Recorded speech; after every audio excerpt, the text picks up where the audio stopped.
باللہ من الشیطان اللعین الرجیم بسم اللہ الرحمن الرحیم الحمدللہ رب العالمین والصلاة والسلام علی خیر خلقہ محمد وآلہ الطیبین الطاہرین واللعن الابدی علی اعدائہم اجمعین اما بعد فقال اللہ الحکیم بسم اللہ الرحمن الرحیم للہ علی الناس حج البیت من استطاع الیہ سبیلا۔ محترم ناظرین و سامعین، میں سب سے پہلے ان تمام مومنین و مومنات کو مبارکباد پیش کروں گا کہ اللہ تعالیٰ نے انہیں حج بیت اللہ کا شرف حاصل کرنے کا موقع فراہم فرمایا ہے، توفیق عطا فرمائی ہے، اور ساتھ ساتھ ہماری یہ دعا بھی ہے کہ جن مومنین کے دل میں یہ تمنا، حسرت اور خواہش ہے، اللہ تعالیٰ ان کو بھی وہ اسباب اور وسائل فراہم کریں کہ وہ بیت اللہ کا حج اور عتبات مقدسہ چاہے مکہ میں ہو یا مدینہ منورہ میں ان کی زیارت کا بھی شرف حاصل کریں۔ ویسا تو ہم حج کے جو مفصل اعمال ہیں، ایک حد تک ہم نے یہ حجی کیمپ میں جو ورکشاپ ہوا پنڈی ڈویژن سے سرکاری سکیم کے تحت جانے والے مومنین کے لیے، اس میں بھی جہاں تک وقت کے دامن میں گنجائش تھی ہم نے حج کے مسائل کو بیان کیا، اور انشاءاللہ العزیز بشرط زندگی مدینہ منورہ پہنچنے کے بعد بھی ہفتہ 10 دن جب وہاں رہیں گے، وہاں بھی انشاءاللہ روزانہ ہماری مجلس بھی ہوگی، اور وہ مختلف فقہی مسائل خصوصاً حج کے مسائل کو بھی ہم تفصیل کے ساتھ ڈیٹیل میں انشاءاللہ اس کے بارے میں بحث کریں گے، اور انشاءاللہ وہ اس کے تفصیل کو بیان کریں گے۔ آج کی اس ویڈیو کا مقصد دوران حج ایک اہم فریضے کی اہمیت، اس کی حساسیت اور نزاکت کو بیان کرنا ہے۔ جیسے آپ سب خواتین و حضرات متوجہ ہیں کہ جو حج پاکستان سے جانے والے مسلمان بجا لاتے ہیں اس کو حج تمتع کہا جاتا ہے، اور جو حج مکہ سے 82 کلومیٹر کے کم فاصلے پر رہتے ہیں، وہ جو حج بجا لاتے ہیں ان کو دو میں اختیار ہے، حج قران کریں یا افراد کریں۔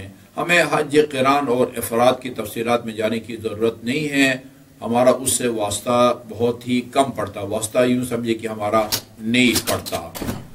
تو جو حج یہ پاکستان سے جا کے مسلمان بجا لاتے ہیں وہ مجموعی طور پر 18 اعمال پر مشتمل ہے۔ اس کو ہر عمل کی تفصیل کو ہم انشاءاللہ کاروان کی طرف سے مسجد امام صادق میں جو ورکشاپ ہم کریں گے اس میں بیان کریں گے، اور اس کے علاوہ مدینہ منورہ میں بھی ایک عمل کے بارے میں تفصیلات کو، اور عام طور پر جو غلط فہمیاں یا غلطیاں لا علمی میں سرزد ہوتی رہتی ہیں ان کی طرف بھی جو ہے نا وقت سے پہلے ہی ہم مومنین کو آگاہ کریں گے۔ ان 18 اعمال میں سے ایک اہم عمل جو حج کا رکن کہلاتا ہے، یعنی اگر وہ رہ گیا یا غلط انجام پایا تو ٹوٹل حج جو ہے وہ باطل اور کل عدم سمجھا جاتا ہے، اور وہ بیت اللہ کا طواف ہے۔ بیت اللہ کا جو طواف ہے وہ 7 چکروں پر مشتمل ہے، اس کا طریقہ بھی ہم انشاءاللہ تفصیل کے ساتھ بیان کریں گے مدینہ منورہ میں بھی، اور ایک حد تک مسجد میں یعنی کاروان کی طرف سے قافلۃ الحجت کی طرف سے منعقد ورکشاپ میں بھی بیان کریں گے۔ لیکن آج جس نقطے پر متوجہ کرنا ہے وہ یہ کہ طواف جو کہ حج کے بنیادی ارکان میں سے ایک ہے، جس میں 7 چکر ہوتے ہیں، اس سے فارغ ہونے کے بعد مقام ابراہیم کے پیچھے 2 رکعت نماز پڑھی جاتی ہے، اور وہ 2 رکعت نماز جو ہے وہ حج کا حصہ ہے، یعنی طواف کا حصہ ہے۔ اگر آپ 7 چکر لگا لیں اور یہ نماز نہ پڑھیں یا غلط پڑھیں تو آپ کا طواف جو ہے وہ نامکمل ہے. اگر طواف نامکمل ہے خدا نخواستہ تو پھر آپ کا ٹوٹل حج متاثر ہوتا ہے اور وہ جو ہے وہ باطل ہو جاتا ہے، یعنی آپ کا فرض ادا نہیں ہوگا، بری و ذمہ نہیں ہوں گے، اور یہ بہت بڑا مسئلہ ہے. اور جو 2 رکعت نماز ہے، ظاہر ہے وہ 2 رکعت نماز تمام تر شرائط کے ساتھ جو ہے نا وہ انجام پانی چاہیے. اگر خدا نخواستہ کسی کا وضو غلط ہے تو ظاہر ہے اس کی نماز باطل ہو جائے گی. نماز باطل تو طواف باطل، طواف باطل تو پورا حج باطل. اسی طرح نماز جو ہے وہ صرف جو ہے نا وہ اٹھنے بیٹھنے کا نام نہیں ہے. نماز کے اندر جو ہم جو سورہ پڑھتے ہیں، سورہ الحم پڑھتے ہیں، اس کے بعد کوئی بھی سورہ قل هو اللہ، سورہ قدر، کوثر وغیرہ، وہ اسی طرح ذکر سجدہ، ذکر رکوع، تشہد، سلام، اس کے جو الفاظ ہیں ان کی ادائیگی بھی وہ صحیح ہونی چاہیے. اگر خدا نخواستہ وضو غلط ہے تو نماز باطل ہوگی. اگر خدا نخواستہ یہ کیا کہتے ہیں اگر قرات غلط ہے تو پھر جو ہے نا وہ نماز صحیح نہیں ہوگی. تو ہم لوگ جو عرب نہیں ہیں، ہم عجم کہلاتے ہیں. پاکستانی عجم ہے، انڈین عجم ہے، افغانستانی عجم ہے، ایرانی عجم ہے، یورپین، سارے عجم ہیں. جو عرب نہیں ہیں وہ عجم ہیں.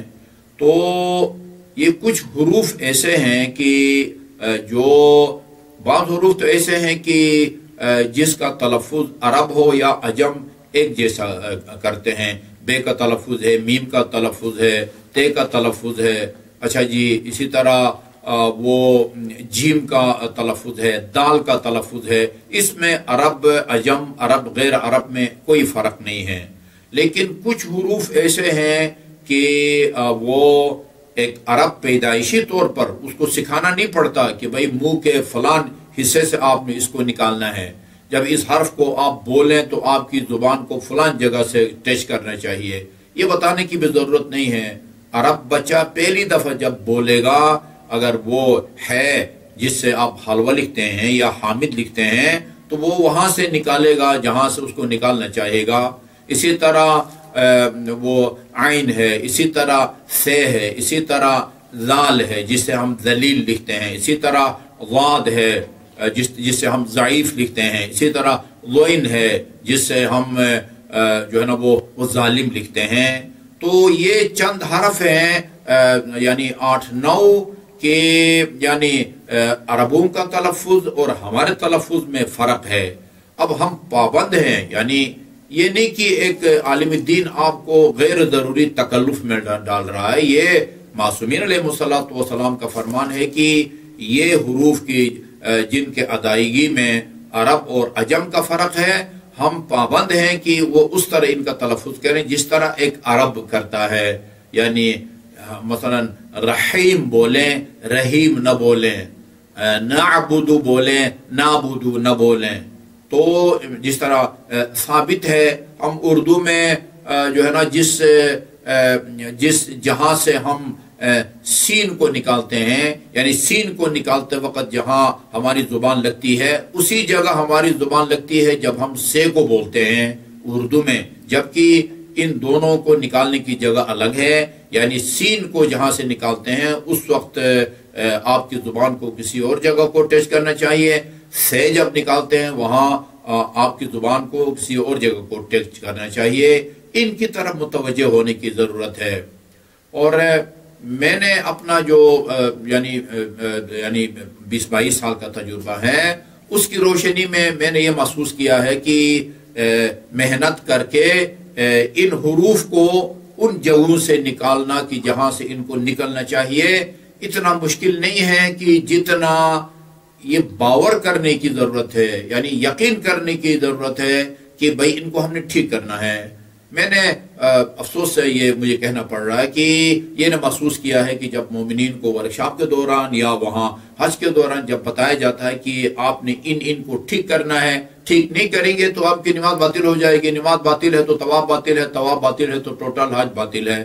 اگر طواف باطل ہے تو اس کا مطلب ہے کہ طواف النساء بھی اس میں ہوتا ہے. اگر آپ کا طواف نساء باطل ہے تو میاں بیوی ایک دوسرے پر حرام ہو جاتے ہیں. یہ کوئی معمولی بات نہیں، انتہائی حساس، نازک اور خطرناک جو ہے نا وہ بات ہے. تو سب سے پہلے مرحلے میں یہ باور کرنے کی ضرورت ہے، یقین حاصل کرنے کی ضرورت ہے کہ یہ جو ہم ابھی 8-10 حروف بتائیں گے وہ ان کو وہاں سے آپ نے نکالنے کی کوشش کرنی چاہیے جہاں سے ان کو نکلنا چاہیے، جہاں سے ایک عرب نکالتا ہے. اور یہ معصوم کا فرمان ہے، یہ کوئی کسی مولوی کا مسلط کردہ یا ٹھونسا ہوا جو ہے نا وہ حکم نہیں ہے. اس کو جو ہے نا وہ باور کرنے کی ضرورت ہے. آپ کا کام کوشش کرنا ہے سنجیدگی سے. ابھی جو ہے نا وہ ہم آپ کو پڑھ کے بھی سنائیں گے اور ایک انتہائی مستند وہ قاری قرآن کی ایک ویڈیو بھی ہم آپ کو دکھائیں گے، اور وہ پریکٹیکلی وہ آپ کو دکھائیں گے کہ مثلا سے کو بولتے وقت میری زبان کو کہاں ہونا چاہیے، اسی طرح ذال کو بولتے وقت کہاں ہونی چاہیے، دال کو، غین کو، ذات کو. وہ ہم 2 حصوں پر مشتمل ایک ویڈیو بھی آپ کو سنائیں گے. آپ کا کام کوشش کرنا ہے. کوشش کے نتیجے میں یا آپ کی قراءت ٹھیک ہو جائے گی. یہ چند ایک حروف ہیں جن کو جہاں سے نکلنا چاہیے وہاں سے نکالنے میں آپ کامیاب ہو جائیں گے. اگر کامیاب ہو جاتے ہیں، ٹھیک ہو جاتی ہے آپ کی قراءت، الحمدللہ نور علی نور. اور اگر کوشش کے باوجود ٹھیک نہیں ہوتی تو پھر جیسے قرآن کی آیت ہے لا یکلف اللہ نفسا الا وسعها، جو بندے کے بس میں ہو اللہ تعالیٰ وہ واجب فرض ہی نہیں کرتا. آپ نے اپنا فرض ادا کر دیا ہے، اگر ٹھیک نہ ہو سکے تو پھر اسی قراءت میں، اسی ادائیگی میں اللہ تعالیٰ آپ کی نماز کو جو ہے نا وہ قبول فرماتا ہے. لیکن غلط ہے اور کوشش نہ کریں اور غلط سورہ الحمد پڑھیں یا قل هو اللہ پڑھیں یا قدر پڑھیں تو نماز باطل ہو جاتی ہے. اب یہاں ایک انتہائی خطرناک معاملہ یہ ہے کہ جیسے میں نے عرض کیا ہے، کوشش کے بعد یا نتیجے کے طور پر یا آپ کی قرات ٹھیک ہوگی یا ویسے کی ویسے رہے گی. اگر ٹھیک ہوتی ہے تو الحمدللہ خدا کا شکر کریں، اور اگر ٹھیک نہیں بھی ہوتی چونکہ آپ نے کوشش کر لی ہے، اب اس سے بہتر کرنا آپ کے بس میں نہیں ہے، لہذا آپ کی ادھر کی اپنے ملک کے اندر جو 5 وقت کی نماز پڑھتے ہیں وہ بھی آپ کی صحیح ہوگی، حج بھی آپ کا صحیح ہوگا. لیکن اگر کوشش کے باوجود آپ کی ٹھیک نہیں ہو سکی ہے، آپ کسی کی طرف سے حج بدل نہیں کر سکتے. آپ اپنا تو حج کریں چونکہ آپ نے کوشش کی ہے، اس سے بہتر آپ نہیں کر سکے. آپ کا حج بھی صحیح ہے، نمازیں بھی صحیح ہیں، لیکن حج بدل وہ آدمی کرے، خواتین اور مرد حضرات میں سے، کہ جس کی قرات جو ہے وہ کنفرم صحیح ہے. جس کی قرات صحیح نہیں ہے وہ کسی کا حج بدل نہیں کر سکتے. کرے گا تو وہ مرحوم کی طرف سے وہ حج ادا نہیں ہوگا. ہم نے آزمایا ہے اس مسئلے کی طرف متوجہ کرنے کے باوجود کہ جن کی قرات صحیح نہیں ہے وہ کسی کا حج بدل نہیں کر سکتے. ہم نے وہاں جا کے دیکھا کہ ہمارے پاس ٹھیک کرنے کے لیے بھی نہیں آئے، اور اس کے باوجود جب ہم نیت کروانے لگے تو تقریباً 20 سے 22 مرد اور خواتین ایسی تھی جو کسی کا حج بدل کر رہی تھی. تو سب سے پہلے مرحلے میں آپ یہ باول کر لیں کہ یہ انتہائی حساس مسئلہ ہے. قرات ٹھیک نہیں ہے تو حج باطل ہو جاتا ہے. کوشش کرنے میں کوتاہی جو ہے وہ جائز نہیں ہے. کوشش کریں، کوشش کے نتیجے میں ٹھیک ہو جائے گی. اگر خدا نخواستہ کوشش کے باوجود بھی ٹھیک نہیں ہوتی پھر ٹھیک ہے، اللہ تعالیٰ آپ اسی عبادت کو قبول فرماتا ہے. اگر کوشش کے باوجود بھی ٹھیک نہیں ہوئی تو آپ اپنا حج کر سکتے ہیں، کسی اور کا حج بدل نہیں کر سکتے. تو یہ کچھ حروف ہیں جو ہم آواز جو ہے نا وہ